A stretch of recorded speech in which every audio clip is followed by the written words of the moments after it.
普京在年终新闻发布会上抨击北约，表示北约进一步向东移动是不可接受的。但是仅仅靠语言没有用，美国的政治和军事冒险如果不遭到战场上的迎头痛击，是绝不会放弃和退缩的。各位网友大家好，欢迎来到报民说。这期话题我们说一说北约不履行承诺，俄罗斯就算动武那也是占理儿的。围绕乌克兰问题俄罗斯反复的提醒北约当年曾经承诺过东扩不会将乌克兰纳入其中，但是现在西方不承认，普京呢也拿不出公开的文件来，大概当年北约的承诺只是口头上的，没有白纸黑字的凭证。但是俄罗斯是下决心阻止北约继续东扩的，哪怕是要冒战争的风险。这是俄罗斯干涉乌克兰的内政吗？当然不能这么认为。1月19号，福布斯网站发表了一篇关于北约东扩的文章。这篇文章的作者调查了北约在这几十年的时间里面向东扩展的强过程。1949年北约刚刚创立的时候只有12个成员国，但是现在呢，30个主要欧洲国家全部加入了北约，其中有不少曾经是华约成员国。从整个扩张的过程可以清晰地看出，北约是如何一个一个的将俄罗斯的缓冲地带吞并，一步一步的向俄罗斯边境推进。那为什么同样的事情没有发生在亚洲，没有发生在中国周边呢？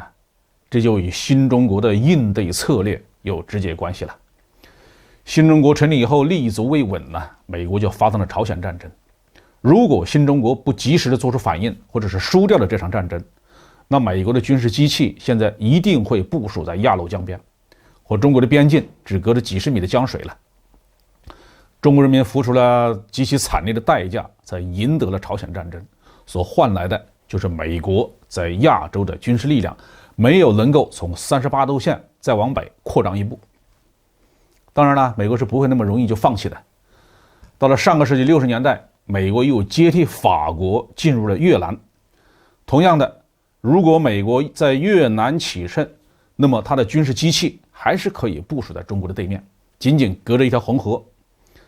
如果广西、云南变成了直接面对美国军事压力的省份，那么新中国的国家战略又必须进行重大痛苦的调整，后果是非常严重的。所以中国警告美国不允许跨过北纬17度线。那这一回呢，美国学乖了，老老实实的在北纬17度线以南折腾。正是因为这2场战争的惨败，美军的手没能伸到中国的身边。但是这并不意味着美国就此放弃了，甚至到了冷战以后，美国也在设法向中国边境推进。阿富汗战争就是一个典型的例子美国发动阿富汗战争并不仅仅是为了反恐阿富汗和中国之间呢，边境虽然是一片人迹罕至的高山，瓦罕走廊的宽度也只有90多公里，但是如果美国在阿富汗站稳脚跟，对中国西部的战略威胁同样是不言而喻的。所以中国从一开始就对美国发动的阿富汗战争表示出了高度的警惕，彻底的将瓦罕走廊封闭。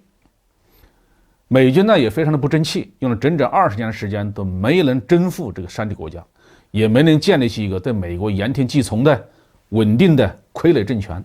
所以在2021年的8月狼狈的撤出阿富汗。从那一刻开始美国在任何中国的陆地邻国都没有成建制的战斗部队驻扎了。所以从中美2战后较量的历史看，不斗争美国就一定会得寸进尺。